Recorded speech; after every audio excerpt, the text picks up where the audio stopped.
ઓમ નમો ભગવતે વાસુદેવાય. જય શ્રી કૃષ્ણ મિત્રો. ઉત્સવનો મહિમા ચેનલમાં આપનું સ્વાગત છે. મહર્ષિ વેદવ્યાસ રચિત શ્રીમદ ભાગવત મહાપુરાણ સ્કંધ 12 અધ્યાય 9 માર્કંડેયજીનું માયા દર્શન.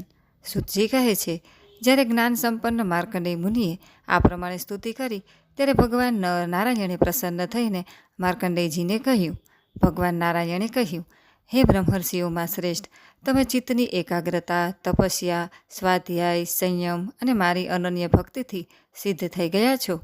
તમારી આ આજીવન બ્રહ્મચર્યની નિષ્ઠા જોઈને અમે તમારા પર બહુ પ્રસન્ન થયા છીએ. તમારું કલ્યાણ થવું. હું સમસ્ત વરદાન આપનારાઓનો સ્વામી છું. તેથી તમે તમારું અભિષ્ટ એટલે કે મનગમતું વરદાન માગી લો. માર્કંડેય મુનિએ કહ્યું, દેવોના પણ દેવેશ, શરણાગત ભયહારી અચ્યુત, આપનો જય હો. મારા માટે એટલું જ વરદાન પર્યાપ્ત છે કે આપે કૃપા કરીને મને આપના મનોહર સ્વરૂપના દર્શન કરાવ્યા. બ્રહ્મા, શંકર વગેરે દેવતાઓ યોગ સાધના દ્વારા એકાગ્ર મનથી આપના પરમ સુંદર શ્રી ચરણ કમળોનું દર્શન કરીને કૃતાર્થ થઈ ગયા છે. આજે તે જ ભગવાને આપે મારા નેત્રો સમક્ષ પ્રગટ થઈને મને કૃતાર્થ કર્યો છે. હે પવિત્ર કીર્તિવાળાઓના મુકુટમણી, છતાં આપની આજ્ઞા અનુસાર હું આપની પાસે વરદાન માંગુ છું. હું આપની તે માયા જોવા ઈચ્છું છું જેનાથી મોહિત થઈને બધા લોક અને લોકપાલો અદ્વિતીય વસ્તુ એવા બ્રહ્મમાં અનેક પ્રકારના ભેદ જુએ છે. સુતજી કહે છે, સૌનકજી, જ્યારે આ પ્રમાણે માર્કંડેય મુનિએ ભગવાન નરનારાયણની ઈચ્છા અનુસાર સ્તુતિ પૂજા કરી લીધી તથા વરદાન માંગી લીધું ત્યારે તેમણે મંદ મંદ હસતા કહ્યું, તથાસ્તુ. ત્યાર પછી તેઓ પોતાના આશ્રમ બદ્રીવન ચાલ્યા ગયા. માર્કંડેય મુનિ પોતાના આશ્રમ પર જ રહીને નિરંતર આ વાતનું ચિંતન કરતા રહેતા હતા કે મને માયાના દર્શન ક્યારેય થશે. તેઓ અગ્નિ, સૂર્ય, ચંદ્રમા, જલ, પૃથ્વી, વાયુ, આકાશ તથા અંતઃકરણમાં સર્વત્ર ભગવાનના જ દર્શન કરતા રહીને માનસિક પદાર્થોથી તેમનું પૂજન કરતા હતા. ક્યારેક ક્યારેક તો તેમના હૃદયમાં પ્રેમની એવી ભરતી આવી જતી કે તેઓ તેના પ્રવાહમાં ગોથા ખાવા લાગતા અને તેમને ક્યારે અને કઈ રીતે પૂજા કરવી તેની પણ સ્મૃતિ રહેતી ન હતી. સૌનકજી, એક દિવસ સંધ્યાકાળે પુષ્પભદ્રા નદીના કિનારે માર્કંડેય મુનિ ભગવાનની ઉપાસનામાં તલ્લીન થઈ રહ્યા હતા. બ્રહ્મન તે સમયે એકાએક બહુ જોરથી પવન ફૂંકાવા લાગ્યો. તે આંધીને કારણે ભયંકર અવાજ થવા લાગ્યો અને કાળા કાળા વાદળો આકાશમાં ઘેરાઈ ગયા. વીજળીના તેજ ઝબકારા અને મેઘગર્જનાના કડાકા સાથે સાંબેલા ધારે વૃષ્ટિ થવા લાગી. એટલું જ નહીં, માર્કંડેય મુનિને એવું દેખાવા લાગ્યું કે ચારે બાજુથી ચારે સમુદ્રો સંપૂર્ણ પૃથ્વીને ગળી જતા હોય એમ ઉછળતા આવી રહ્યા છે. આંધીના વેગથી સમુદ્રમાં મોટા મોટા મોજા ઉછળવા લાગ્યા. પાણીમાં મોટી ભયંકર ભમરીઓ પડી ગઈ. તેની સાથે કાન ફાડી નાખતો ભયંકર અવાજ શરૂ થયો. મોટા મોટા મગર મત્સ્યો ઉછળવા લાગ્યા. તે સમયે ચારે બાજુ જળબંબાકાર દેખાતું હતું. એવું લાગતું હતું કે આ મહાજળમાં પૃથ્વી જ નહીં, સ્વર્ગલોક પણ ડૂબી રહ્યો છે.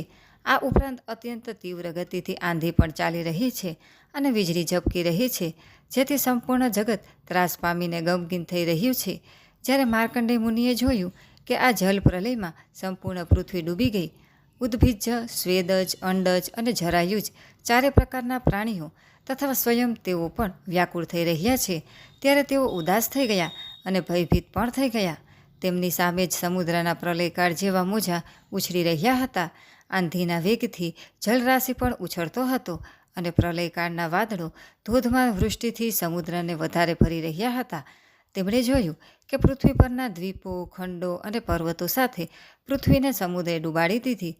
પૃથ્વી, અંતરિક્ષ, સ્વર્ગ, જ્યોતિમંડળ, ગ્રહ, નક્ષત્ર અને તારાઓનો સમૂહ અને દિશાઓ સહિત ત્રણેય લોક જળમાં ડૂબી ગયા.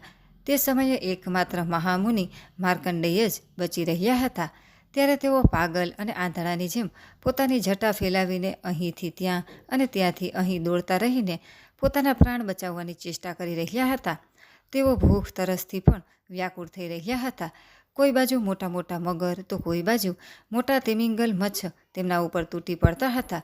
કોઈ બાજુથી હવાનું તોફાન આવતું અને કોઈ બાજુથી મોજાની થપાટો તેમને ઘાયલ કરી દેતી હતી. આ પ્રમાણે આમ તેમ ભટકતા ભટકતા તેઓ અપાર અંધકારમાં ડૂબી ગયા. બેહોશ થઈ ગયા અને એટલા થાકી ગયા કે તેમને પૃથ્વી અને આકાશનું પણ જ્ઞાન ન રહ્યું. તેઓ ક્યારેક મોટી ભમરીમાં જઈ પડતા, ક્યારેક સમુદ્રના અને પવનના તરંગો તેમને ઉછાળી દેતા, ક્યારેક જળચર જંતુઓ એકબીજાનો વિનાશ કરતા તેમને સતાવવા લાગતા, ક્યાંક શોકગ્રસ્ત થઈ જતા તો ક્યાંક મોહગ્રસ્ત, ક્યારેક દુઃખનો અનુભવ કરતા તો ક્યારેક સુખનો, ક્યારેક ભયભીત થઈ જતા, ક્યારેક મૃત્યુનો અનુભવ કરતા તો ક્યારેક રોગથી પીડાતા હોવાનો. આ પ્રમાણે માર્કંડેય મુનિ વિષ્ણુ ભગવાનની માયાના ચક્કરમાં મોહિત થઈ રહ્યા હતા.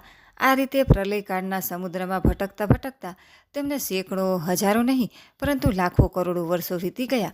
સૌનકજી માર્કંડેય મુનિ આ પ્રમાણે અનેક વર્ષો સુધી પ્રલયના જળમાં ભટકતા રહ્યા. એકવાર તેમણે પૃથ્વીના એક ઊંચા પ્રદેશ ઉપર લીલા લીલા પાંદડા અને લાલ લાલ ફળોવાળું એક નાનકડું વડનું વૃક્ષ જોયું.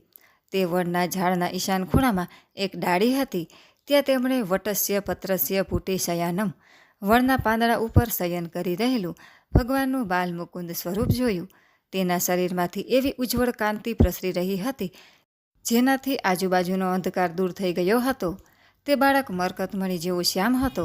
તેનું મુખકમળ અત્યંત સુંદર હતું. તેની ગરદન શંખ આકારની અને 3 રેખાઓથી શોભતી હતી. છાતી પહોળી હતી. પોપટની ચાંચ જેવી નાસિકા હતી અને ભ્રુકુટી અતિ સુંદર હતી. કાળી કાળી વાકડિયા વાળની અલકો કપોલો પર લટકી રહી હતી, જે શ્વાસ લેતા ક્યારેક ક્યારેક હાલી રહી હતી. શંખ જેવા શોભતા તેના 2 કાનમાં દાડમના પુષ્પો ખોસેલા હતા. પરવાળા જેવા નીચલા હોઠની કાંતિથી તેનું અમૃતતુલ્ય મંદ હાસ્ય દર્શનીય જણાતું હતું. નેત્રના ખૂણા કમળના ગર્ભ જેવા રતુમડા હતા. તેનું હાસ્ય તથા દર્શન મનોહર હતું. નાભી ગંભીર હતી. તેનું પેટ પીપળાના પાંદડા જેવું પાતળું હતું અને શ્વાસ લેતા તેના પરની કરચલીઓથી નાભી સુધી હાલતું હતું. નાના નાના હાથમાં બહુ જ સુંદર સુંદર આંગળીઓ હતી. તે બાળક પોતાના બંને કર કમળોથી એક ચરણને મુખમાં નાખીને ચૂસી રહ્યો હતો. માર્કંડેય મુનિ આ દિવ્ય દ્રશ્ય જોઈને વિસ્મિત થઈ ગયા. સૌનકજી તે દિવ્ય બાળકને જોતાં જ માર્કંડેય મુનિનો બધો થાક ચાલ્યો ગયો. આનંદથી તેમના હૃદય કમળ અને નેત્ર કમળ ખીલી ઉઠ્યા. શરીરમાં રોમાંચ થઈ ગયો. તે નાના સરખા બાળકનો આ અદ્ભુત ભાવ જોઈને તેમના મનમાં જાત જાતની શંકાઓ, આ કોણ છે વગેરે થવા લાગી અને તેઓ તે બાળકને પ્રશ્ન પૂછવા માટે તેની પાસે ચાલ્યા ગયા. હજી તેઓ ત્યાં પહોંચ્યા પણ ન હતા કે તે બાળકના શ્વાસની સાથે તેના શરીરમાં તેઓ એ રીતે ઘૂસી ગયા જેમ કોઈ મચ્છર શરીરમાં જતો રહે. તે બાળકના પેટમાં જઈને તેમણે બધી તેજ સૃષ્ટિ જોઈ જે પ્રલયના પહેલાં તેમણે જોઈ હતી. તેઓ તે બધું વિચિત્ર દ્રશ્ય જોઈને આશ્ચર્યચકિત થઈ ગયા.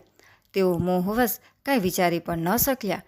તેમણે તે બાળકના ઉદરમાં આકાશ, અંતરિક્ષ, જ્યોતિમંડળ, પર્વતો, સમુદ્રો, દ્વીપો, ખંડો, દિશાઓ, દેવતાઓ, દૈત્યો, જંગલો, વિવિધ દેશો, નદીઓ, નગરો, ખાણો, ખેડૂતોના ગામો, આહીરોની વસ્તીઓ, આશ્રમો, વર્ણો, તેમના આચાર વ્યવહાર, પંચ મહાભૂત, ભૂતોથી બનેલા પ્રાણીઓના શરીરો તથા પદાર્થો, અનેક યુગો અને કલ્પોના ભેદથી યુક્ત કાળ વગેરે સર્વ કાંઈ જોયું. માત્ર એટલું જ નહીં, જે દેશ, કાળ અને વસ્તુઓ દ્વારા જગતનો જે વ્યવહાર થવો જોઈએ તે બધો ત્યાં વિદ્યમાન હતો. ક્યાં સુધી કહીએ, આ સંપૂર્ણ વિશ્વ ન હોવા છતાં પણ ત્યાં સત્ય જેવું પ્રતીત થઈ રહ્યું હતું. હિમાલય પર્વત, તેજ પુષ્પભદ્રા નદી, તેના કિનારે પોતાનો આશ્રમ અને ત્યાં રહેવાવાળા ઋષિઓને પણ માર્કંડેયજીએ પ્રત્યક્ષ જોયા.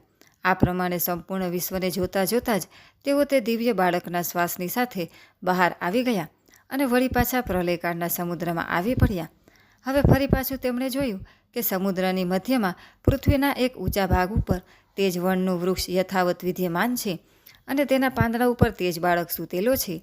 તેના હોઠો ઉપર પ્રેમામૃતથી પરિપૂર્ણ મંદ મંદ હાસ્ય છે અને પોતાની પ્રેમપૂર્ણ દ્રષ્ટિથી તે માર્કંડેય મુનિ તરફ જોઈ રહ્યો છે. હવે માર્કંડેય મુનિ ઇન્દ્રિયાતીત ભગવાન જે બાળકના રૂપમાં ક્રીડા કરી રહ્યા હતા અને નેત્રોના માર્ગે પહેલેથી જ હૃદયમાં બિરાજી ચૂક્યા હતા, તેમની સાથે આલિંગન કરવા માટે બહુ શ્રમ અને મુશ્કેલીથી આગળ વધ્યા.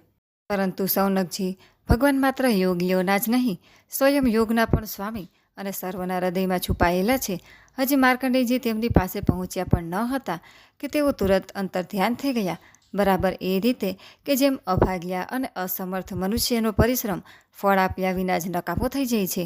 સૌનકજી તે બાળકના અંતર્ધ્યાન થતાં તે વડનું વૃક્ષ તથા પ્રલયકાળનું દ્રશ્ય અને જલ પણ તત્કાળ લીન થઈ ગયું અને માર્કંડેય મુનિએ જોયું કે હું તો પહેલાંની જેમ જ પોતાના આશ્રમમાં બેઠો છું.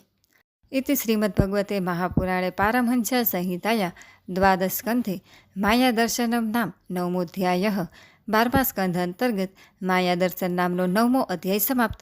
बोलो कृष्ण कन्हैया लाल की जय.